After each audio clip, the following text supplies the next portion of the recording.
నేను ఇచ్చే బియ్యం నేను తిని చూస్తే నాకు బాధ తెలుస్తుందని మా ఇంట్లో జూబ్లీ హిల్స్లో సీనన్న ఇంట్లో జూబ్లీ హిల్స్లో ఏ సన్న బియ్యం తింటున్నామో ఇవాళ పేదోడి ఇంట్లో సన్న బియ్యం తింటుంటే వాళ్ళ కళ్ళల్లో వాళ్ళ పిల్లల ఆనందం చూస్తే సంటి పిల్లలకు కన్న తల్లి సన్న బియ్యంతోని బుక్కడు బువ్వ తినిపిస్తుంటే ఆ తల్లి ఆనందం చూసినప్పుడు ఒక నాయకుడిగా ఇంతకంటే మాకు ఏం సంతోషాన్ని ఇస్తుందని నేను అడుగుతున్నా. కోట్ల రూపాయలు ఇయ్యవు, వేల కోట్లు సంపాదిస్తే ఇవాళ పక్కన చూస్తురు 110 నెలల అధికారంలో ఉండి నెలకు 1000 కోట్లు తగ్గకుండా 1,00,000 కోట్ల పైన దోసుకున్న ఆయన పిల్లలు కత్తులతో పొడుచుకుంటారు ఒకరొకరు పంపకాలలో తేడా వచ్చి.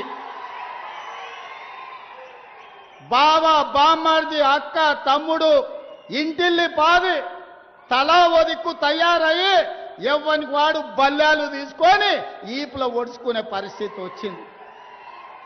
ఏం సంతోషమైన తండ్రికి 1,00,000 కోట్లు సంపాదించిండు, ఫామ్ హౌజులు ఇచ్చిండు, బంగళాలు ఇచ్చిండు, వ్యాపారం ఇచ్చిండు, టీవీలు ఇచ్చిండు, పేపర్లు ఇచ్చిండు, రాసుకోనికే పేపర్ ఇచ్చిండు, చూపించుకోనికే టీవీ ఇచ్చిండు. కానీ వాళ్ళకు ప్రశాంతత కానీ ఆనందం ఇవ్వగలిగిండా? దోపిడీ సొమ్ము ఇవాళ కుటుంబంలో చిచ్చు పెట్టింది. ఇవాళ వాళ్ళు కొట్లాడుకొని ఉరిమి మంగళ మీద పడ్డట్టు వాళ్ళు పొడుచుకునే విడిచిపెట్టి మన పేర్లు తీసుకుంటారు. మేమేదో ఆన్లైన్ కాలు ఉన్నాం, మేమేదో ఈలైన్ కాలు ఉన్నామని నేను ఒక మాట చెప్పదలుచుకునే, ఎక్కువ చెప్పదలుచుకోలే. కానీ 2023 డిసెంబర్లోనే ఆ కాల నాగును మీరు కట్టెతో కొట్టి చంపారు. ఇప్పుడు ఆ సచ్చిన పావును చంపాల్సిన అవసరం నాకుందా?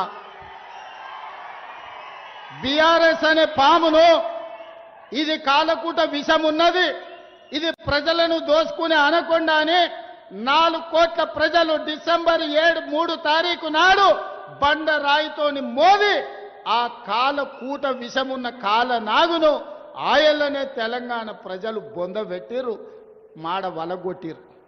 ఇక సచ్చిన పావుని ఇవాళ నేను చంపాల్సిన అవసరం ఉన్నదే? మీ పంపకాలలో పంచాయతీ వస్తే కుటుంబ పెద్ద దగ్గర కూర్చోండి, తెగకపోతే కుల పెద్ద దగ్గరకు పోండి, అక్కడ కూడా తెగకపోతే మంత్రగాన్ దగ్గరకు పోండి. ఎందుకంటే ఏ పంచాయతీ తెగకపోతే మంత్రగాన్ దగ్గర పోయి కూర్చుంటారు. పోయి ఉన్న మంత్రగాన్ని చూసుకొని మీ పంచాయతీ తెంచుకోరు. అంతే తప్ప మమ్మల్ని లాగకండి.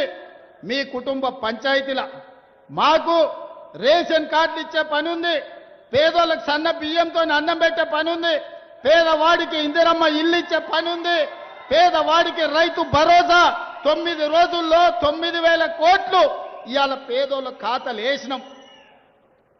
25,35,964 మంది రైతులకు 20,617 కోట్ల రూపాయలు రైతులకు రుణమాఫీ చేసినాం. రైతులకు రైతు భరోసా ఇవ్వడమే కాదు, రైతు రుణమాఫీ చేసి ఒక్క 18 నెలల్లో 1,04,000 కోట్ల రూపాయలు ఈరోజు పేదల ఖాతాల్లో రైతుల ఖాతాలో వేసినాం. అందుకే మిత్రులారా, ఈరోజు రేషన్ కార్డు కావాలన్నా, ఇందిరమ్మ ఇల్లు కావాలన్నా, సన్న బియ్యం కావాలన్నా, 50 లక్షల ఇళ్లకు 200 యూనిట్లు ఉచిత కరెంటు ఇచ్చినా ఈరోజు అది ఇందిరమ్మ రాజ్యంలోనే సాధ్యమైంది, ఈరోజు మన ప్రభుత్వంలోనే సాధ్యమైంది. ఇదే కాదు, ఇవాళ నేను ఒక మాట చెప్పదలుచుకున్నా.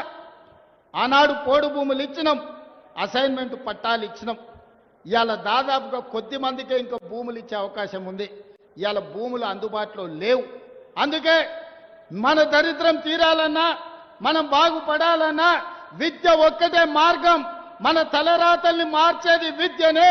అందుకే విద్య మీద ఈ సంవత్సరం 40,000 కోట్ల రూపాయలు ఖర్చు పెట్టి ప్రతి పేదవాడికి రేషన్ కార్డు, ఇందిరమ్మ ఇల్లు, సన్న బియ్యం ఇవ్వడమే కాదు, మీకు చదువు చెప్పించి మిమ్మల్ని డాక్టర్లను, లాయర్లను, ఇంజనీర్లను చెయ్యాలని ఇవాళ మన ప్రభుత్వం ప్రయత్నం చేస్తుంది.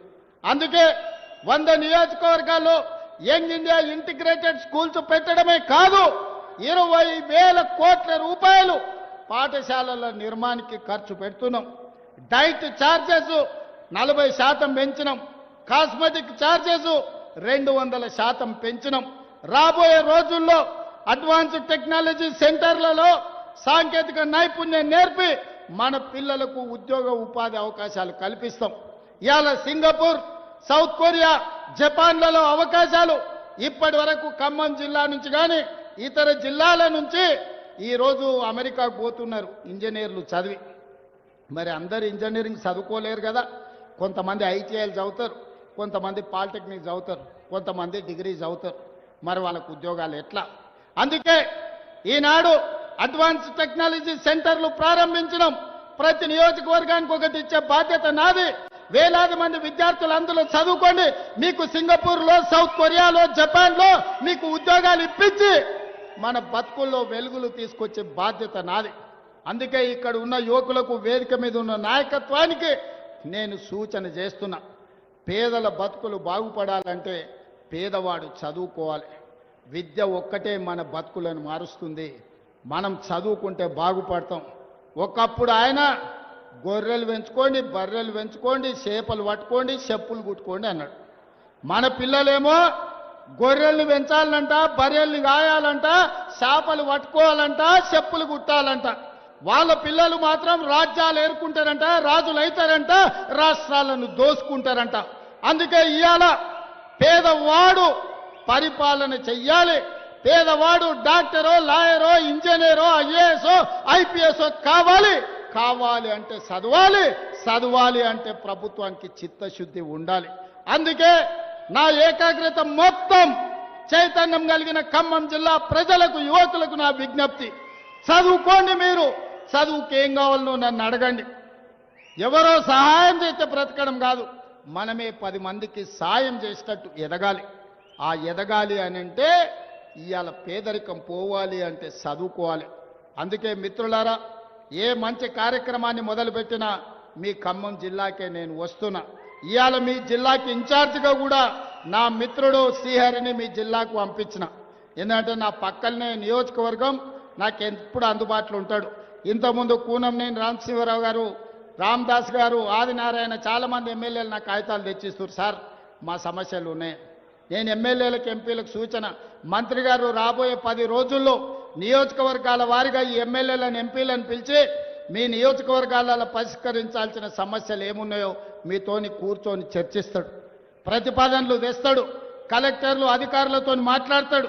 వేదిక మీద నుంచి అధికారులకు కూడా నేను సూచన చేస్తున్నా. మీరు వారు తెచ్చే సమస్యల్ని ఏ విధంగా పరిష్కరించాలనో పరిష్కారంతో పాటు అంచనాలను వేసుకొచ్చి ఇవ్వండి. ఖమ్మం జిల్లాను అభివృద్ధి చేసే బాధ్యత ఈ ప్రభుత్వం తీసుకుంటుంది. ఈ జిల్లాలో 3 మంత్రులు ఇచ్చినాం.